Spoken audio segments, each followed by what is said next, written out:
एक राजा की 7 रानियां थीं। प्रथम 6 रानियां अत्यंत अहंकारी थीं। छोटी रानी शांत स्वभाव की थी, इसीलिए राजा छोटी रानी को सबसे अधिक चाहते थे। बहुत दिनों तक राजा की कोई संतान नहीं हुई। उनके बाद इतने बड़े राज्य को कौन संभालेगा, यह सोच सोचकर राजा अत्यंत दुखी रहते थे। कुछ दिनों के बाद छोटी रानी ने गर्भ धारण किया। राजा के हर्ष का ठिकाना न रहा। राजा ने सारे राज्य में मुनादी करवा दी कि राज भंडार खोल दिया गया है, मणिमाणिक्य, मिठाई, जिसे जो चाहिए जितना चाहे ले जा सकता है। बड़ी रानियां ईर्ष्या से जल भुन गईं।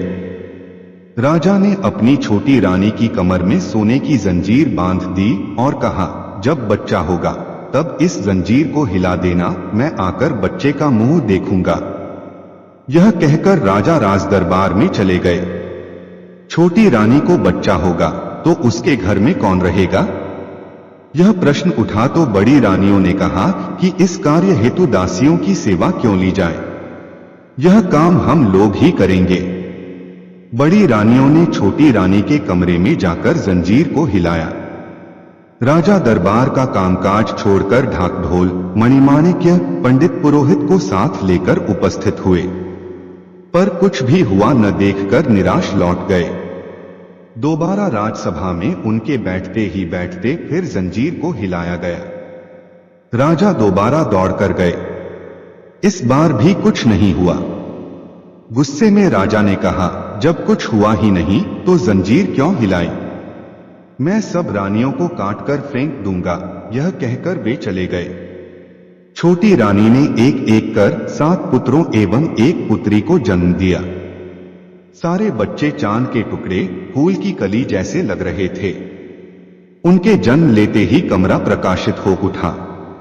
छोटी रानी ने धीरे से पूछा, दीदी कौन सी संतान हुई है?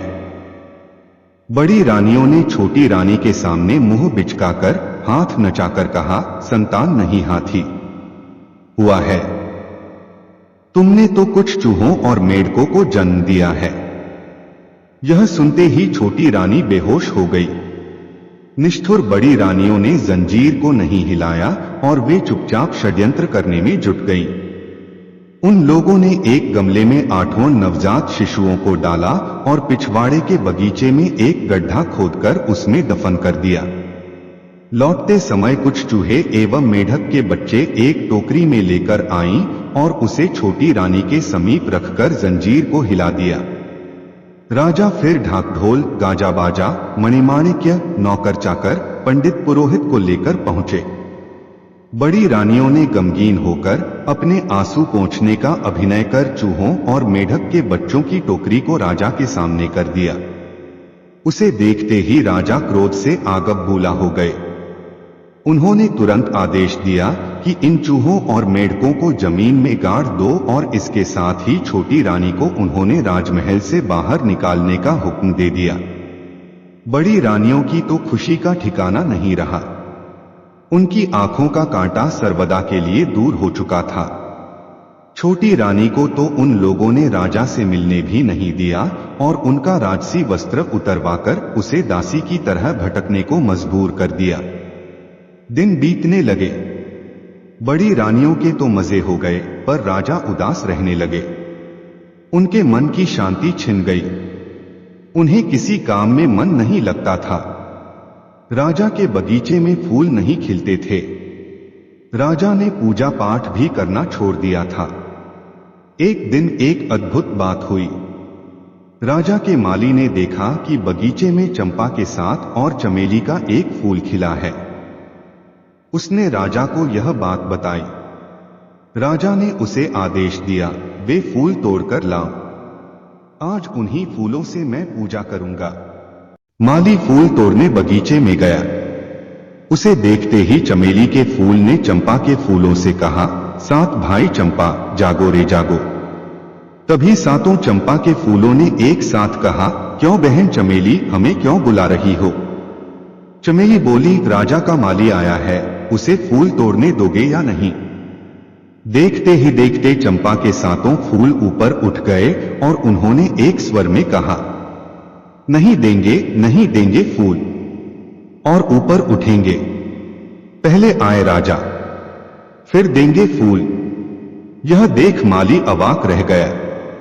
उसने ऐसा चमत्कार अपने जीवन में कभी नहीं देखा था। फूलों की डलियां फेंककर वह दौड़ा दौड़ा राजा के पास गया और उन्हें सारी बातें बताईं। सुनकर राजा आश्चर्यचकित रह गए। तुरंत सभी सभासदों के साथ वहां उपस्थित हुए। फूल तोड़ने राजा जैसे ही आगे बढ़े, चमेली फूल ने चंपे के फूलों से कहा, सात भाई चंपा जागो रे जागो। चंपा के फूलों ने पूछा, क्यों बहन, किस लिए बुला रही हो? चमेली बोली, राजा स्वयं आए हैं, उन्हें फूल तोड़ने दोगे या नहीं? चंपा के फूल और ऊपर उठ गए और एक स्वर में बोले, नहीं दूंगा, नहीं दूंगा फूल, उठूंगा और ऊपर। पहले राजा की बड़ी रानी आएगी, तब दूंगा फूल। यह कहकर चंपा के फूल और ऊपर उठ गए। राजा ने बड़ी रानी को बुलवाया। बड़ी रानी शंख बजाती हुई फूल तोड़ने के लिए आगे बढ़ी। उन्हें देख चंपा के फूलों ने कहा, नहीं दूंगा, नहीं दूंगा फूल, उठूंगा और ऊपर। पहले आए मंझली रानी, फिर दूंगा फूल। राजा ने मंझली रानी को बुलवाया। फिर एक एक कर सारी रानियां आईं, परंतु फूल ऊपर उठते गए। राजा हताश होकर जमीन पर बैठ गए।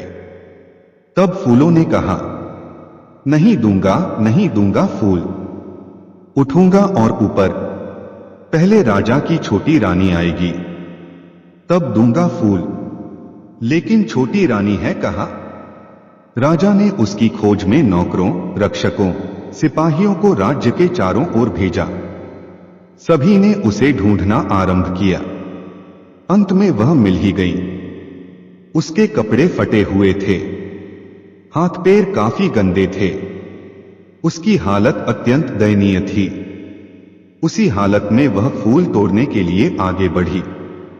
चमत्कार हो गया। सारे फूल एकाएक नीचे आ गए।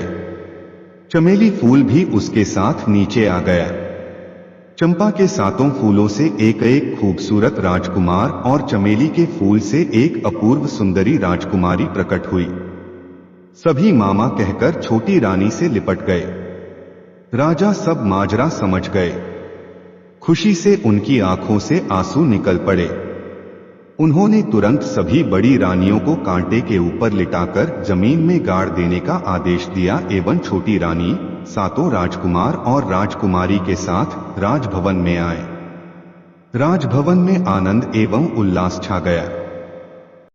इस कहानी के माध्यम से हमें यह शिक्षा मिलती है, जिसको जो मिलना है वो मिलकर ही रहता।